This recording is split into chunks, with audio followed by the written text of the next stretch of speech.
Hey everyone, welcome back. आज मैं दुनिया भर से 25 सबसे अनोखे और दिमाग हिला देने वाले फ्यूनरल और डेथ फैक्ट्स पर बात कर रहा हूं।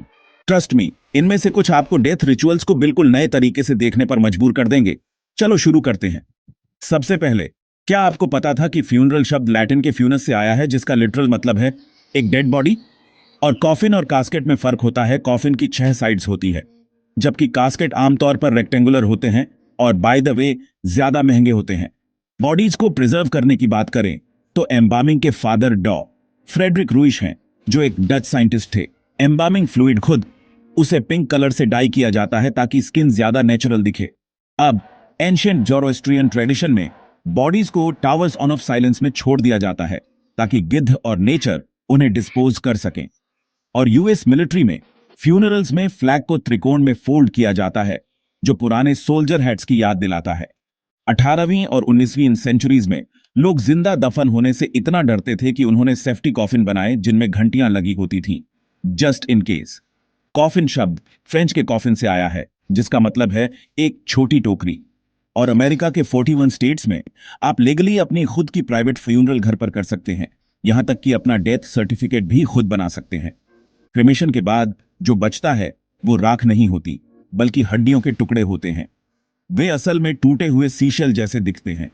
बाय द वे, इन बचे हुए टुकड़ों को हर यूएस स्टेट में प्राइवेट जमीन पर बिखेरना पूरी तरह से लीगल है। एंशिएंट ग्रीक मानते थे कि कब्रों पर उगने वाले फूल का मतलब था कि आत्मा को शांति मिल गई है। आयरलैंड में वे डेड को जगाने और बुरी आत्माओं को भगाने के लिए तेज म्यूजिक बजाते थे। सिकंदर महान का फ्यूनरल आज भी इतिहास का सबसे महंगा फ्यूनरल माना जाता है, आज की तारीख में लगभग $600 मिलियन का। लेकिन कोई नहीं जानता कि उन्हें दफनाया कहां गया है। आयरलैंड में एक ट्रेडिशन था जहां एक गरीब आदमी, जिसे सिन ईटर कहते थे, बॉडी के पास रोटी और शराब खाता था, सिंबॉलिकली डेड के पापों को अपने ऊपर लेता था। यूएस में आर्लिंगटन नेशनल सिमेट्री में एक साल में लगभग 6400 दफन होते हैं, रोजाना 28। 2002 में एक यूएस क्रेमेटरी स्कैंडल में 300 से ज्यादा बॉडीज अनक्रेमेटेड पाई गई, जिसमें परिवारों को राख की जगह सीमेंट डस्ट दी गई थी। और टुपैक के दोस्त, उन्होंने दावा किया कि उन्होंने उसकी राख पी थी। एक्सपर्ट्स कहते हैं कि यह उतना खतरनाक नहीं है जितना लगता है। कुछ ट्राइब्स एंडोकैनिबलिज्म प्रैक्टिस करती हैं, मौत के डर को जीतने के लिए अपने रिश्तेदारों के बचे हुए टुकड़ों को खाना। एक कंपनी जिसका नाम इटर्नल रीफ्स है, वह आपकी राख को पत्थर में बदल देगी ताकि समुद्र के जीवन को बढ़ावा मिले। कुछ बौद्ध क्षेत्रों में स्काई बरियल्स का मतलब है कि बॉडीज को काटकर पक्षियों को खिलाया जाता है, कंपैशन का एक आखिरी एक्ट।